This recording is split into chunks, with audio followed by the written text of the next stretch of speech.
Welcome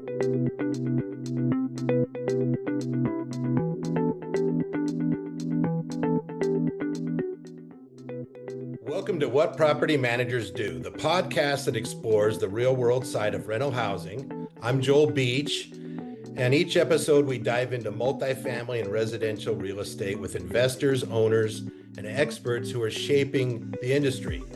Our goal is to give you practical insights, proven strategies, and real success stories that help you kind of boost your rental income, simplify your operations, and grow a strong and sustainable portfolio without getting buried in the day-to-days of property management. Whether you're managing a single-family rental, a duplex, or scaling an apartment portfolio, or just looking to start, you're in the right place.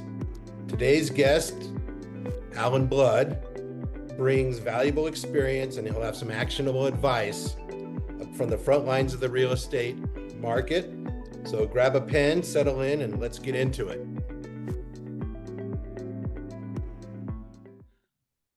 Alan, thanks for being on the podcast here. Thanks, Joel. I appreciate it. Been looking forward to this. Me too. So let's why don't you tell us how you got started in, real estate and investing? Sure. So I'm a mortgage broker. I help people with residential mortgage loans. I've been doing it for 29 years. And a few years into it, I realized I should be buying rental property.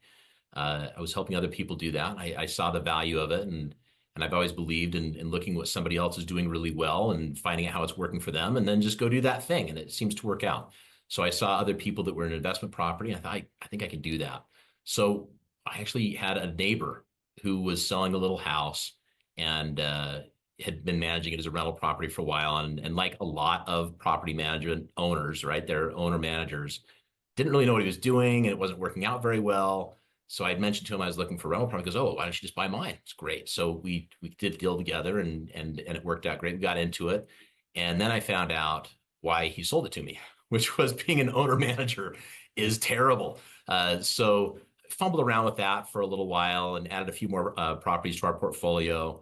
And then just over time realized what worked, what didn't work, and expanded from there into some larger commercial projects and some residential, non-residential stuff, and just kind of grew it from that one little rental property that we bought 23 years ago.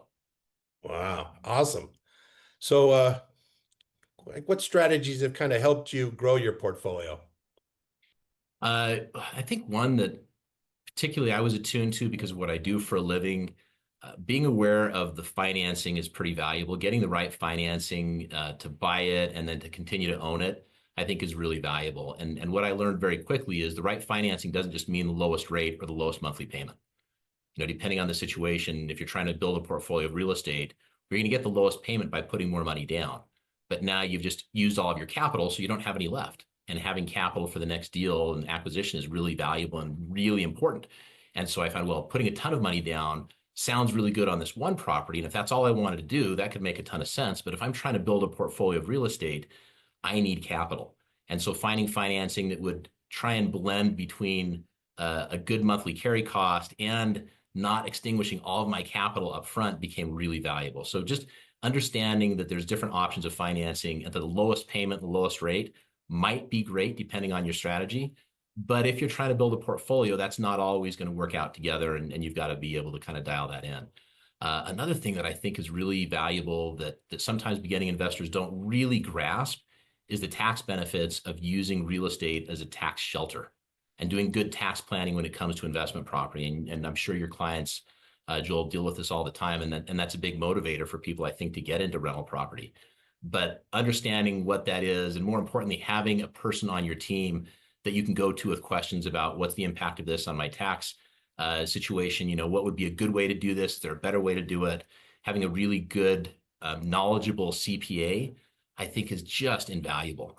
And with that, having the right team. And what I found, and this, is owner management is, in my opinion, not something that I would recommend.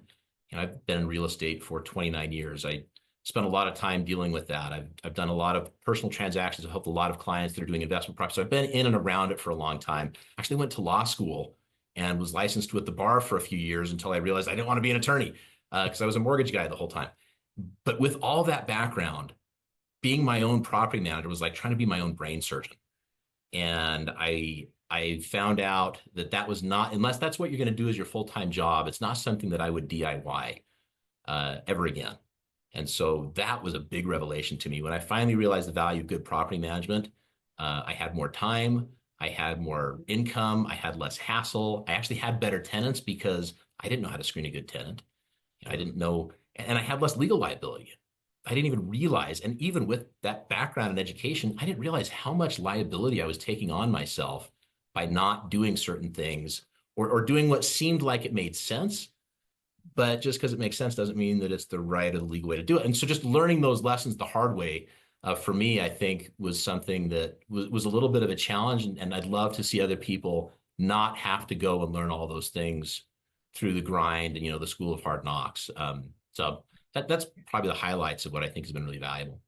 I love it. When you kind of mention challenges, tell me another, talk to me about maybe a challenge that stands out to you. Maybe it was early, maybe it was just last week. Let me know. I think the ongoing challenge is the balance between dealing with renovations and repairs and tenant or resident needs or wants versus needs. I don't think a week goes by, and I don't have a portfolio of 100 houses. We've got about a dozen different rental properties that are in our portfolio as far as the residential piece, and then a number of commercial properties. I don't think a week goes by that I don't get a call from, related to one of those residential properties about some kind of issue or repair that needs to be dealt with. And a lot of the time, those issues and repairs are things that don't need to be dealt with, or maybe they're things that really belong on the tenant's plate based on the contract and the lease agreement. And so just getting the balance between being responsive so that people feel like their needs are being met, they're happy with the property they're in, they want to stay there and renew their lease, you don't have to go find a new tenant all the time. So making sure that you're maintaining that, while at the same time, not just spending money every week on repair requests or things that, could be done, but aren't necessary or maybe aren't my responsibility as a landlord. That's the ongoing challenge for me. The big challenge that stands out to me is when I was trying to DIY being a property manager was actually that first rental property. So we purchased it. I thought, well, how hard can it be, right? Somebody wants to rent a house, I'll go get an agreement and they'll sign it and they'll pay me money. That's how it always works. That's how it works, right, Joel? That's always. In theory. Yeah. In theory. And just learning that first year was it was not fun and it wasn't pleasant because I'm dealing with a tenant who's calling me on, December 3rd saying, hey, we just had this thing come up and we really want our kids to have Christmas. So won't you just let our kids have Christmas? And, I'm playing on the heartstrings. And yes, I want their kids to have Christmas, but I also need you to pay my rent. And learning how to deal with that in a way that was humane, right? You want to be a humane person and you want people to have a place to live. And if you're a landlord and you're owning property, you want to be providing housing that's quality housing for your tenants. And it's self-interest, right? You want them to stay and continue to pay rent and be happy there and develop a relationship with their neighbors. But also, you don't want to be drawn into the emotional whirlwind of your tenants' problems. And learning how to get out of that was really hard for me. And honestly, the way I learned how to get out of it was just getting out of it. I couldn't depersonalize that and not be the owner and I couldn't separate those two. And so learning that I didn't need to separate them, I just needed to step away was the biggest relief of my life. Love it. When it comes to rental property, I better qualify that. Of course. So, just talk to me real quick about what you've learned about, besides giving people's kids Christmas, what do you do in your theory, in your mind to, keep the occupancy high and the tenants happy? One thing that we've learned that's really valuable is not letting deferred maintenance be deferred. If there's something that needs to be done, just get it done. If there's a problem with the air conditioning unit, get it fixed. If the railing on the front porch is a little loose, tighten it up. There's a lot of little things that I think that can be taken care of in between tenants or maybe during an annual renewal where you go, okay, we're just going to go For us, we'll have a handyman to go in there and knock out the punch list. Just doing those things I found was really valuable, because then the people that are living there, our residents in those properties, know that we're concerned about them, that we want them to have a quality experience living in that home. And then they're going to renew if they're staying in the area, which has been really good. I think another thing that we've learned is the value of small continual updating. And I've seen this with my clients in the mortgage business for years. Somebody will buy a rental property and then really not do anything to it for 15 or 20 years. And then when they want to go sell it, well, they're going to go in and do all these repairs and updates to it so they can get it ready to sell. But along the way, they saw their rent either go down or maybe stay the same where the market was going up, because they weren't keeping the property current. So they were just getting less rent rather than be able to stay current with the market. So the cost of not having done those things incrementally along the way was a lot of lost rental opportunities. Or maybe it took longer to rent the property because it had really dated carpet, or the lighting fixtures were old and it just wasn't very pleasant, or it just wasn't keeping current. So simple things like, update the lighting fixtures every few years. If you've got a plumbing faucet fixture that's, old builder grade kind of contractor and it's a little bit nicer home, we'll update it. If your countertops are painted over fake granite and it's in a home where the value justifies it, and you're eventually going to put granite countertops in, maybe do that in between tenants at some point, so you're doing a little bit of investment along the way, rather than having to do big investment pieces when you're ready to sell or do something else. And you're still going to spend the money. When I've had that, I still spent the same money, maybe even more, because I was doing it one big long chunk, and rather than doing it along the way, but I got less rent. So I learned that was a good time to, between tenants, go in, do some evaluation and look and say, are there a few little updates, upgrades, things we can do to bring this property current and keep it well maintained, so that we're going to attract a tenant who wants a well-maintained property, because they're going to be more likely to keep it maintained. And we're also going to have continuing ongoing value for our rents. Love it. So let's talk about real quick about maintenance and controlling costs. Give me something that you've learned. Well, you again, I'm going to preach to the choir with you, but I think your viewers probably ought to hear this. I've learned that a good professional property manager knows what needs to be repaired, so trust them. And if the property manager says, hey, this is an issue, you ought to fix it, then we ought to fix it. And I've had those conversations of, hey, we don't want to just do frivolous things. Just because the tenant would like a new air conditioning unit doesn't mean we need a new air conditioning unit. Let's service it, make sure they replace the filter, make sure that it's functioning. But, when you tell me something needs to be done, I want to be able to trust you as a property manager and not have to go in and second guess. So learning that I can have that trusted relationship, I think is super valuable. Plumbing issues, electrical issues, air conditioning seems to be the constant bane of my existence with rental properties. It's either the heater or the air conditioner, depending on the time of year, right? And how many of those, Joel, when somebody calls that's a resident or a tenant, one of your units, and the air conditioning isn't working, how often is it the filter? Pretty often. So now, anytime we get a call on that, our first question used to always be, send me a picture of the filter and change the filter. And so now, the property management company knows that's going to be what we're going to ask. So now they ask the tenant. When they call and say, hey, there's a problem with this, they just send us a picture of it right off the bat. So we've just I think having that open communication, if you're going to have a manager, which I recommend, but if not, making sure that you're being realistic in that communication with the resident, if you're self-managing, is super valuable. And I love it.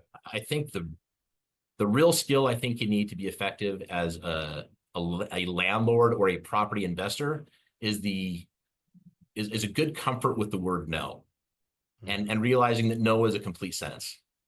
It's okay to say no as long as you're being legally compliant. It's okay to say no. And you have to know the risks, right? If somebody wants to stay with the air conditioning unit, the air conditioning isn't working great and they want it replaced, but it's functioning. It's just maybe it's not as cold as they'd like. And you say, no, well, maybe they're not going to stay there. Okay. You just have to make that decision of what's the thing that I want to have as the outcome here. But it's okay for me to say no as long as I'm being legally compliant. And that was a lesson that I think it took me some time to learn. I love it. So I'm going to ask you to put on two different hats, right? Sure.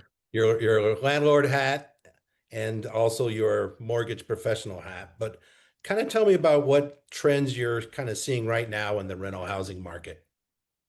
I think that, the adage of location is the most important thing in real estate. That's always true. and making the mistake of thinking that a national news article or even a statewide news article talking about rent direction or what rents are doing, what home prices are doing, thinking that that applies to your property, I think is a really big mistake, because the national trends really have nothing to do maybe with your rental property in Orem, Utah, or your townhome that you own in Logan, right? Like those two markets are so different. They don't operate in the same way. And so having somebody on your team that you can rely on to give you accurate, market-based, realistic information, I think is invaluable. And that's where your property management obviously comes in. But I think relying or reacting, even more importantly, reacting to those national news stories, or even the stories in KSL about what real estate is or isn't doing, or rents are or not doing, I think gets people into a lot of trouble. The trend that I'm seeing in the immediate is that rents are a little softer. It's a little harder to get a real quality tenant than maybe it was 2 years ago. But the clients that I work with from the mortgage side that are being good landlords or being good property owners and doing the things we just talked about, reasonable updating and maintenance, keeping things current, looking for market rent, being realistic about the market, their properties are rented very quickly. The people that I'm seeing struggling with getting tenants in are those that are maybe stuck on the rent number that they wanted to get 2 years ago, when there was a really big lack of adequate housing. And, COVID, if you go back even further, maybe 3 years ago. So getting stuck on that number and not being willing to come to reality, I think is a place where there's a real struggle for people. And sometimes those numbers they get stuck on, and you probably experienced this, Joel, it's not even a real number. It never was. They heard that someone was renting a property 3 blocks away, and so that's the rent for this area. It might not have ever been true in the first place. So I think that the market is a lot more stable than the news would lead people to believe. But the activities you do as a landlord or as a property owner become really more important in a market where there's maybe a little less demand. The other piece that I think that's really valuable to have as an investor is perspective. And if you're new into real estate investing, well, you don't have perspective yet. So you need people on your team who do. You need a property manager, you need a CPA, you need a mortgage professional that have the perspective of the market. Because I look at where we are in the market right now, and to me, it feels very normal. We were in an abnormal market for about a decade. Coming out of the housing recession through COVID, that was the abnormal market, but it was a decade long. And so there's a lot of people where maybe that was their only experience and they think that's normal. And so now they're confused as to why the market isn't behaving the way it was for the last decade. Well, that was the aberration, not the norm. I've been doing mortgages for 29 years. The first 19 was normal. And then we had this crazy period of time. Well, the first 18, 15. And then we had this 10-year stretch where it was crazy. In the last couple of years, well, we're back to normal again. And so you have to go back to being aware of those normal things like reasonable updating and maintenance and being responsive. That for a couple of years, you really didn't have to do anything. You just had to have a property and somebody's going to pay you money to be there. Well, now you just have to go back to doing the normal stuff. Right. So I feel like the trend right now is sort of what it's always been. When you strip away the abnormality of, post-housing recession, artificially low interest rates, and, the overly high demand that was created because of all the response to COVID. Love it. So give me some advice, or give these people who are watching, some new investors or just people, talk to them about scaling in today's market.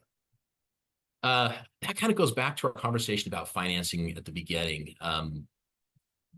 The idea, and if you've ever read Stephen Covey's book about habits and highly effective people, the idea of begin with the end in mind is not my idea, but it's so valuable. When I'm sitting down with a client and they're talking about wanting to get into investment property, or even if they're a first-time home buyer and they're buying their first home, the conversation I like to have is, what is real estate going to do for you for the next 25 years?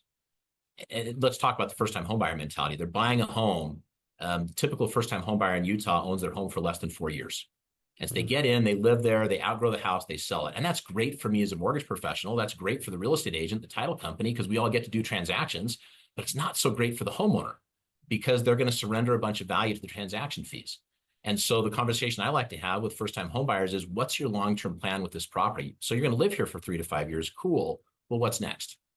Do you want to start building a portfolio of rental property? Do you like the idea of getting into rents. Because if you do, the very best financing you're ever going to get and the lowest down payment you're ever going to have is the first home that you buy that you're going to live in. And so if you can position that first home as a longer term asset, and instead of going into it thinking this is a place to live for the next 2 to 5 years, and then 3.5 years later selling it and moving it, if you can approach it from the perspective of this is step one of a long-term investment strategy, I think it's incredibly valuable. I mean, think of all the people, Joel, that you know that bought their first home 20 years ago and sold it 10 years ago or 15 years ago. Not one of those people will tell you, I wish I'd have sold it, right? Unless they had to. They're going to look back and say, oh man, you know, I was talking to a gentleman yesterday. We were swapping stories, and he was telling me about the first house that he bought. We were closing on a transaction for one of his kids, and he was there to help him out. The first house he bought was very, very similar to the home that they were buying, in a pretty similar market area. When he bought it, he paid $129,000 for it. Well, they just bought it and they paid $625,000 for it. And I asked him, like, do you wish it? He's like, oh, don't even ask me. I don't want to talk about it. So if you can go in with the perspective of what do I want this property to do for me, I think that's really valuable. And if you are intentionally moving into real estate as a rental opportunity, as an income producing opportunity, that same question becomes super valuable. What is it that you want real estate to do for you for the next 15, 20, 25 years? What role is that going to play? And if you look at that and go, well, my role on that is I would like to acquire enough asset that I can grow an asset base and have a long-term retirement strategy. Awesome. Because now that's where we're talking about scale. Now we need to look at it and say, let's structure deal one so that deal 5 is possible. And coming into it, it's really hard to do that if this isn't something you've done before, because the math gets a little complex and it's a little scary. And you're projecting out into the future 5 and 10 years. And that's hard to do if you can't look back 5 and 10 years and see that history. And so I think when it comes to scale, again, having that experience perspective, the team is really valuable. And then trusting them to help guide you through the financing so that when you do property 1, 2, 3, 5, 10, you're still preparing for properties 12, 15, 20, 30, 50. Because if you don't start with that end in mind, it's really hard to shift gears midway through and say, okay, I'm going to go from having 2 rental properties to I want to buy a bunch of multifamily. You can do it. People do it all the time. But if you can start out with that end in mind, I think it's a lot easier. So wherever someone is in their investing journey, whether they're at the beginning, they haven't started yet, they're 20 years into it, I think there's an opportunity to stop and ask that question. What's this going to look like for me 20, 25 years down the road? And then make sure that you've got a team of people around you who've had the experience of helping other people get to that place you want to go, and probably are there themselves, right? I like working with people in the real estate world that are doing it themselves, right? That have learned those lessons on their own, because there's things you learn just by doing. So I think the best way to think about scaling is just start off with that goal, find out really what's your goals. And then the next question I ask is, we'll sit down and say, what's the simplest way to get to your goal? Do you need to own 40 properties to get to your goal, or can you do it with 5? And depending on what your goal is, 5 properties is a lot easier to buy, manage, maintain, and deal with than 40. So if you can get to your goal with 5, well, let's figure out how to do this long-term goal in the simplest way possible. And if you need to have 50 doors under ownership or 200 doors under ownership to get to your goal, awesome. Now we got to figure out a way to get you there. But if there's a simpler way to get to your end goal, well, let's take the easy path, right? Like, I'm the youngest of 6 kids. I learned how to be easy really early. Like, I'll take the easy route all day long. Yeah, I get it. Yeah, right. So if there's an easier way to get to the end goal, well, let's take the easy path. But the only way to know that is to have, someone like yourself you can rely on, somebody with experience in those other fields that can say, you don't have to make this as complicated. Let's simplify it a little bit, and you'll still get where you want to go. I love it. I really appreciate your talk about the team and so forth. And so how can people connect with you? How can people tell us about your company, who you represent, and how can we get in contact with you? Easiest way to reach out to me, you can go to themortgageexpert.com is my website, my company, themortgageexpert.com. They can call me directly. I'm happy to talk to people and schedule a time to have a conversation. I love talking with people about real estate investing. It's just my hobby. Like, I love it. I love what I do. I love helping people do that. I love helping people create those goals and then seeing them reach it. Because I've done it long enough, I've had the opportunity of seeing people that started out with me 25 years ago buying their first rental property, and they're now retiring on their rental income. I love it. So I welcome an opportunity to have a conversation. Call me directly. My number is 801-706-2802. You can put in the link if you'd like. we're a mortgage broker. What we do as a mortgage broker, we don't represent any particular lending source or bank. We're not a direct lender. And the advantage that we bring to the transaction because of that is we're going out and shopping out every transaction with a couple dozen different lending sources each time. So if somebody wants to go buy a single family rental, for example, we don't have one option. We've got dozens of options. And we'll go through, look at their specific situation, look at what their goals are, what their long-term plan is, and then we'll tailor the financing to fit that because we have got a lot of different ways to get there. So we can really tailor the financing in to reach somebody's goals rather than trying to shoehorn someone into the available financing that we have with a limited bank situation. As a broker, and I've intentionally remained in the broker space, we can be really flexible in getting good financing for people with a variety of different circumstances because everybody's circumstance is different, right? Like no one's circumstance is the same. So if you think that your financing is undoable or there's a super big challenge, great. So is everybody else's. There's always a way through and around it as long as you can plan ahead and you're willing to make the effort, do the work. I love it. Well, thank you so much for your time. Alan Blood, the mortgage expert. The mortgage expert. Love it. And I'm Joel Beach. I want to thank everyone for watching this. I'm Joel Beach. And of course, I'm a property manager. Ask me anything. Thanks for tuning in to What Property Managers Do.